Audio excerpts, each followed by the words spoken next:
마리오네트 주름은 해결하기 굉장히 어려운 이유가 주름의 원인은 다양하기 때문에 그래요. 그렇기 때문에 실제적으로는 그 원인에 맞게 나한테는 어떤 시술이 필요한가 거기에 맞춰가지고 치료를 받는 것이 좋을 것 같습니다. 안녕하세요, 금선 의사입니다. 오늘은 요 마리오네트 주름이 왜 안 없어지나 왜 치료가 잘 안 되나에 대해서 설명을 드리려고 해요. 마리오네트 주름은 대부분 나이와 함께 생기는 요 주름이죠. 보통 우리가 피노키오라든가 목각 인형을 보게 되면 턱을 움직일 때 있는 관절처럼 보이는 이 부분에 생기는 주름을 마리오네트 주름이라고 합니다. 이게 해결하기 굉장히 어려운 이유 중에 하나가 이 주름의 원인은 다양하기 때문에 그래요. 원인이 많게 되면은 각각에 맞는 원인을 치료해 줘야 되기 때문에 더 어렵죠. 첫 번째, 나이가 들어서 생기는 마리오네트 주름은 여기 있던 조직이 아래로 떨어지니까 생기게 되죠. 이 부분은 강하게 뼈에 붙어 있는 부분이고 가장자리 부분은 이렇게 덜렁덜렁한 볼살이기 때문에 이 부분에 이렇게 주름이 생기게 됩니다. 이런 경우에는 리프팅을 해보면 되죠. 실을 이용해서 또는 거상을 통해 가지고 이렇게 올려보게 되면은 이 부분이 해결이 된다면은 그거는 실리프팅으로 어느 정도 해결이 될 수가 있습니다. 두 번째 이유는 이 부분이 나이가 들면서 점점 꺼지는 경우죠. 이런 경우에는 이제 많은 원장님들이 필러 같은 거를 보충을 해가지고 이 부분을 채우게 되는데, 실제적으로는 이거를 채운다고 하면은 계속 채우게 되면은 여기가 점점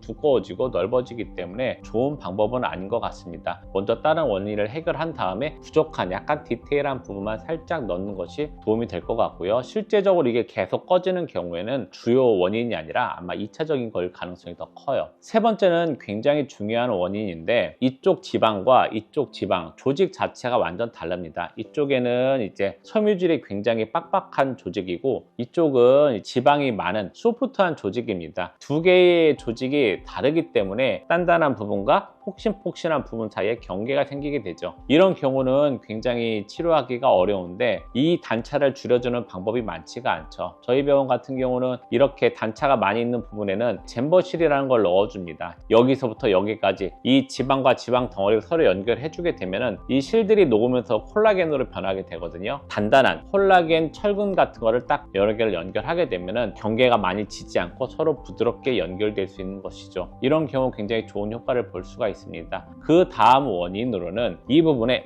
하고 웃을 때마다 끌려 들어가게 되죠. 근육이 끌고 들어가 가지고 주름이 생기는 경우에는 치료가 굉장히 어려운 부분이에요. 하지만 그때는 한 다음에 이거를 이렇게 당겨 보시게 되면은 뒤로 조직이 당겨지면서 이 주름이 어느 정도 펴지게 되거든요. 그런 경우에는 실리프팅을 어느 정도 복구를 하고 그 정도에서 만족을 하시는 게 좋을 것 같습니다. 그리고 또 다른 이유 중에 하나로는 나이가 들면서 이쪽에 불독살이 점점 심해지는 경우가 있어요. 이쪽에 볼륨이 더 튀어나오게 되니까 실제적으로 볼륨이 없는 부분, 볼륨이 튀어나온 부분, 경계가 또 지게 되죠. 그런 경우에는 이쪽 불독살을 지방을 빼거나 아니면 지방을 분해한 주사 등을 통해 가지고 뒤쪽에 있는 볼륨을 제거를 하는 것이 좋을 것 같습니다. 그리고 마지막으로는 어떤 리프팅이라든가 이런 것만으로 부족하다고 생각이 들 때는 실리프팅을 한 이후부터는 어떤 레이저 디바이스를 통해 가지고 조직을 좀 더 탄탄하게 만드는 것이 마리오네트가 다시 생기는 것을 방어하는데 굉장히 도움이 많이 될 것 같습니다. 자, 이렇게 마리오네트 주름은 여러 가지 원인이 있어요. 근육이 움직여서 생기는 경우, 조직과 조직의 단단함이 다르기 때문인 경우, 이 부분은 딱 붙어 있고 이 부분은 헐렁하기 때문에 이 부분이 처지면서 고정되고 그러면서 생기는, 그 다음에 뒤쪽에 있는 불독살이 점점 커져서 경계가 더 명확하게 보이는 부분이 있습니다. 그렇기 때문에 실제적으로는 병원에 오셔가지고 진찰을 받아보시고 그 원인에 맞게 나한테는 어떤 시술이 필요한가 거기에 맞춰가지고 치료를 받는 것이 좋을 것 같습니다. 그리고 단순히 하나의 치료보다는 아마 복합적으로 두 가지 이상의 치료를 권할 수도 있다는 것을 꼭 명심해 주는 게 좋을 것 같습니다. 네, 오늘은 여기까지 하겠습니다. 감사합니다.